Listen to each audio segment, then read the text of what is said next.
And Networks is a nonprofit in town. Some of you know who we are and what we've been about. We've been in town with many hats on, and one of the things we do is help the poor. We've helped single moms, we've helped the homeless, we've helped mentally ill, we've helped those in recovery. And we've done a lot with a little. And we're going to kind of share tonight what we've done through some of the stories, because the whole vision and dream that we have is to create a killer store that'll emulate the Buffalo Exchange. And it's going to be called Laguna Exchange. Many of us over 40 don't know what Buffalo Exchange is. Okay? Not a thrift store. Everybody say that. It's not a thrift store. Okay? Okay? So I would encourage you to go online and look at Buffalo Exchange. It's trendy, current, vintage, kind of real select product, and really, really focused for the young people and young people at heart. Okay? Okay, I shop at the Buffalo Exchange. Okay? And so we want to have a select product here that will create a great business here, that will capture the city via wanting to shop here. And then what we stand for is people helping the people. There's a great song by Birdie. She's a UK artist that when she was 16 she wrote this song. We'll play it another time, but it's people help the people. And so that's the great exchange. People helping people. Heaven wants to bring an exchange here to earth to help us, but then he's also saying people help the people.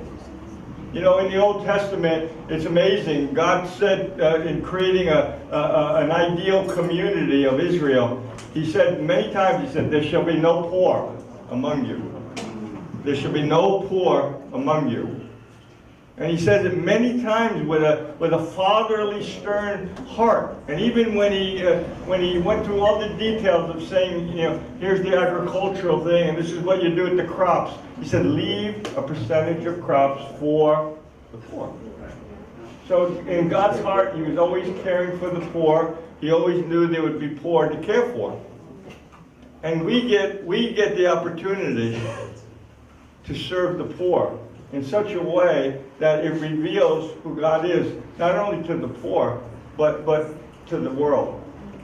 And so that's what we want to do in bringing some of heaven to earth, is making the invisible people visible. And in so doing, we're making the invisible God visible. And so it's a beautiful, beautiful thing. And it doesn't take much to do it. It's kindness.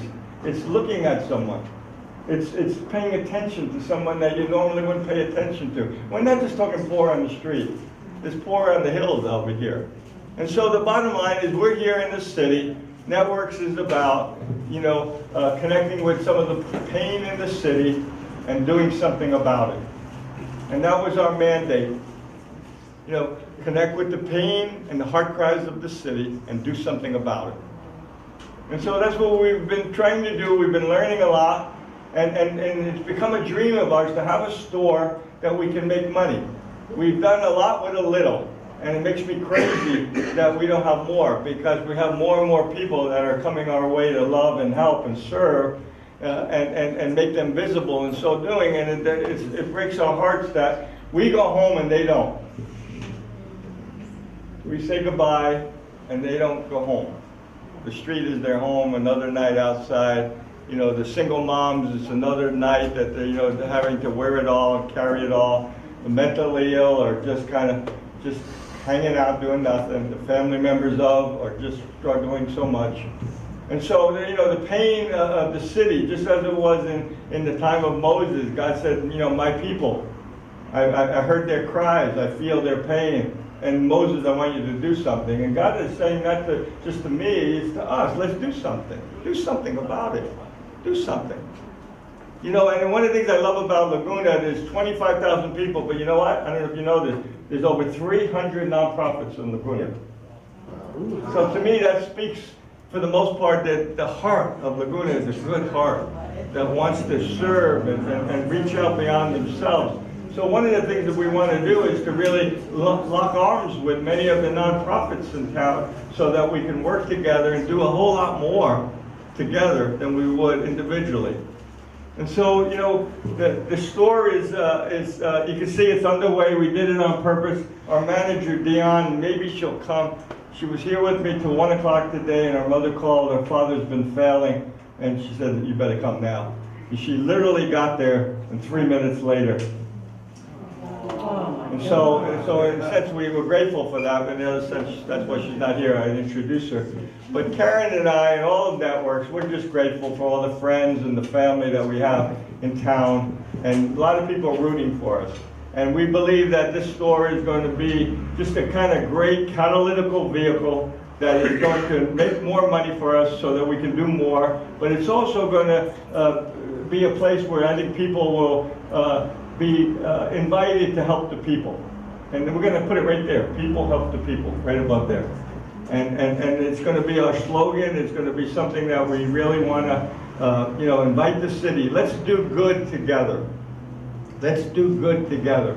And so tonight I want to begin to just have stories being told of some of the people on the wall.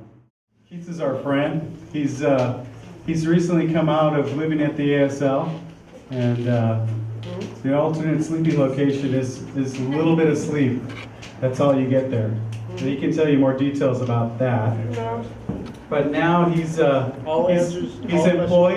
He did a lot of work here, and the gentleman that did some of the repairs on this building, and he said to Don that he needed some help, and Don said, hey, I know somebody who needs a job, and got connected. Now he's working full time. And I was walking in my neighborhood and noticed that there was a little RV van sitting there with a low price tag on it, and needed a home, and I'm like, I wonder if somebody at Networks needs that. I asked Don, we did a little fundraising and put together some money and grabbed that van, and now it's the great sleeping location for Keenan. All right. Yeah, right outside.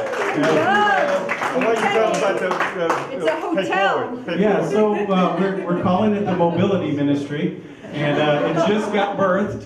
And what we're doing is we sponsored Keith for half of the price of the van, and he's going to pay it forward so that we can have some money in the kitty again to help with the next person. And so he's got a feather bed in his RV. That's awesome, guys. And some jam and rock and roll that was there since the 80s, and he loves it. It's a real big backtrack. And a great Alpine radio, and he's living life large now. I was jealous the first night he slept in front of my house under a tree, and I was like, Terry, I want to be out there. I just need to find a place to park her. Yeah. So he's looking for a place to park his van safely and sleep. The beach is fun. No, I'm not really a good public speaker. That's all right. We're just grateful that it worked out for him, and now we're looking for that opportunity again for the next person. And he's not the first to get a vehicle. We have another gentleman here at Networks that got a vehicle. Kenny and Doug, they get to enjoy it with me because they're my brothers. I mean, Kenny and Doug, very helpful out here, living on the beach, on the sand, right over there at Thalia. St. Anne's, all up and down this beach. It's so nice to bring my brothers up out of the sand. Yep. So, thank you. Well, my story is a simple one. Think American. I had been living on the streets for 5 years, 5 long years. I had this great speech set up. I watched all these videos and how I'm going to use my hands as mannerisms and use voice inflection, but all that aside, I think what's more important that I speak from the heart. And your hair looks great too. He's always got good hair.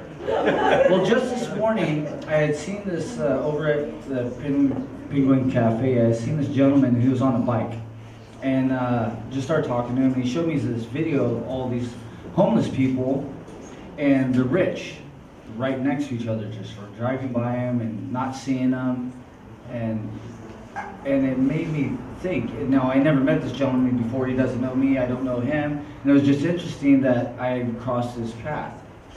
I think it's important that I tell this story. So my girlfriend and I were talking with him, and I had told him what I was going to do tonight and speak, what I was going to speak on. And he said, you know, what you have to say is very, very important. and very impactful for a lot of people. See, I don't think this is really about me because I'm just like a humble person and I make mistakes and I'm not perfect. I'm just forgiven, and I was blessed to come in the community with real wonderful people to help me out and guide me and keep me accountable and keep me on the right track. And I found a sense of community in networks. Where out there on the streets you have none. You're not seen. People walk right past you. They don't want to see you. I think maybe in fear that they're just one paycheck away from being you on the street, and that's the truth. So like I said, I had this great speech all set up and all, it's outlined. I still have a piece of paper in my pocket. But I think what's more important that I just speak from the heart. And now I'm currently employed full-time. I'm actually working like 6 days a week. I've been working today, but I took time off of work, which would have been 7 days. This is my first day I've ever taken off of work, just so I can be here to speak to you guys, to share my story. He just became a manager. He got promoted. Now, it's not about me, it's about the cause, and it's about the people here. And now they have enough confidence in me, they're moving me to another shop to start there in Huntington Beach. So my journey's still coming. I know this lady came and she's like, hey, you make coffee for me and you make hot chocolate for my granddaughter. I love you. It's just great to be wanted, right? But my journey isn't end. Now I'm gainfully employed and I have my own place here. I'm actually right on Thalia Street, which is like a block away. I was like, how far is this place? Where do I have to go? It's like the next street over. Wonderful, right? So I'm so blessed to have you guys in my life and have this community, and thank you.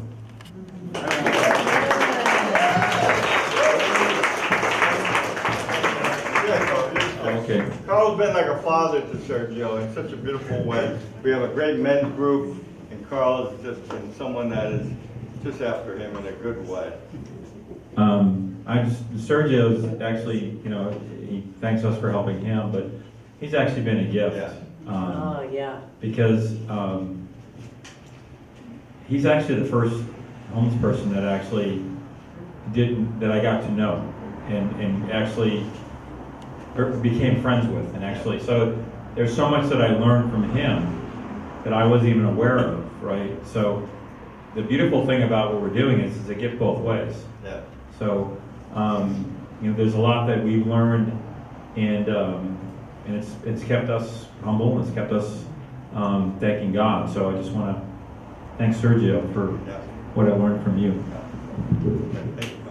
2014 was just a year I couldn't make it without God, and the people here at Networks, they opened their hearts to me, their homes. I had to make a tough decision, and it was hard, but I made it, and I wouldn't have made it without Jesus, you know what I mean? And the help of others at the church.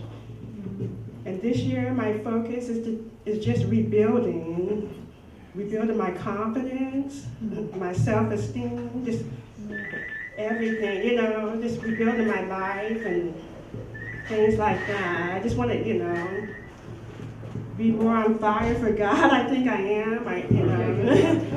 Amen. Even though I'm quiet, I have a little fire in me. She sings. She sings. Yeah, you do. Oh, yes. Turned your hair red.